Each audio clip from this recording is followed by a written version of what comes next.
Sahabat sekalian, kali ini spesial. Saya langsung hadirkan anak saya, Dr. Azam, untuk cerita tentang bagaimana proning itu dipraktekkan selama sakit. Ya, silakan, Mas Azam. Assalamualaikum warahmatullahi wabarakatuh. Alhamdulillah. Jadi ketika kita mengalami sesak nafas COVID itu sensasinya seperti kita masuk ke dalam kolam renang yang airnya itu segini, kemudian kita sulit bernafas gitu ya. Jadi nafas itu rasanya berat ya gitu. Nah ternyata di dalam alveolus kita terdapat banyak lendir yang kita keluarkan lewat proning. Nah ketika saya mengalami rasa sesek itu, alhamdulillah diajarkan cara proning. Ada dua cara. Yang pertama dengan tidur secara tengkurap. Jadi yang kedua adalah cara proning seperti orang sujud. Nah, kemudian yang berikutnya ketika proning yang posisi sujud itu sebetulnya posisinya seperti orang sujud biasa. Kita mulai ya. Ini bisa kita lakukan dalam satu hari berkali-kali ya. Dan pada dasarnya tidak ada batasan, bahkan kalau bisa sesering mungkin gitu ya. Misalkan setiap 1 jam 5 menit, setiap atau mungkin diakumulasikan setiap 2 jam 10 menit gitu ya. Nah, kalau yang bisa kita lakukan ketika kita sholat itu ketika kita sujud, kita bisa ketika gerakan sujud biasa begini, kita bisa tahan agak lama di bawah sambil kita tarik nafas, lepaskan. Tarik nafas, lepaskan sambil membaca doa sujud. Nah, kemudian untuk exercise proning itu sendiri, gerakannya mirip seperti sujud. Tangan bisa ditaruh di depan begini, kemudian kepala seperti ini. Kemudian kita tarik nafas. Kemudian kita sengaja batukkan.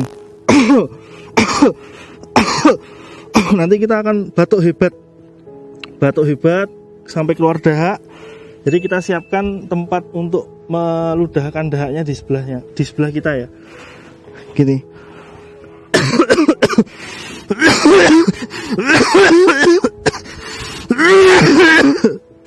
Masya Allah. Kemudian kita ludahkan. Jangan lupa tetap pakai masker ya ketika proning ya. Kemudian lagi kita lakukan seperti ini terus.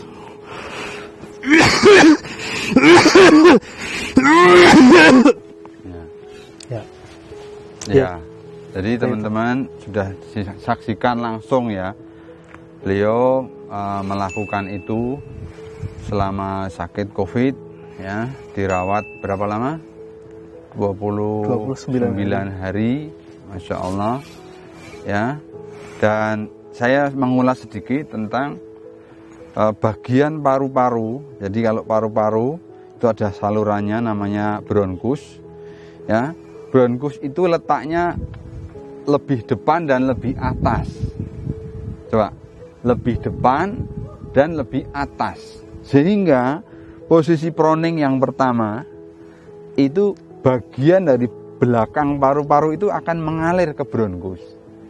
Kalau proning yang gaya sujud itu sudah dapat dua-duanya. Yang belakang mengalir ke depan, yang bawah mengalir ke atas. Ini luar biasanya, makanya disebut the miracle of sujud itu.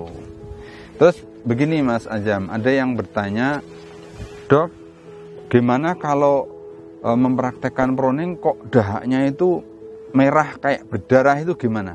Mungkin pengalaman Mas Azam. Kalau pengalaman saya memang awalnya dahak itu akan warnanya kemerahan, ada bercak darahnya bahkan, karena mungkin di dalam nasofaring atau saluran pernafasan kita memang ada sedikit luka-luka ya. Jadi itu wajar saja, nggak masalah dilanjutkan. Dan dahaknya awal-awalnya warnanya tuh kayak coklat, kayak susu coklat gitu. Kemudian lama-lama dahak akan berkurang, warnanya semakin jernih, hingga lama-lama tidak keluar dahak. Tetap batuk tapi tidak keluar dahak.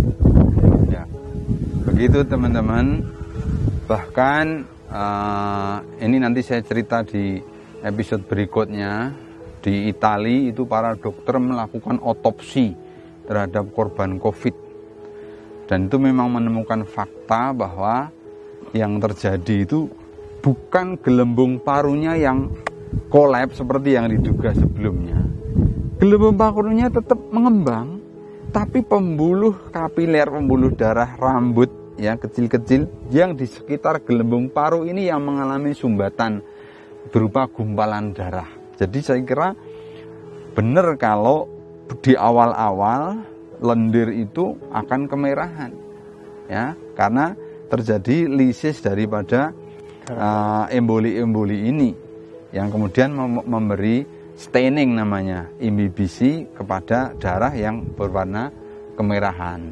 Jadi tetap diteruskan, nanti lama-lama menjadi jernih gitu ya, jernih. Dan awalnya pekat, lekat gitu, lama-lama jadi encer gitu ya. Demikian teman-teman, sekali lagi semangat bagi yang sedang kena COVID. Ini survivornya sudah testimoni, terus latihan dengan Browning. Terima kasih.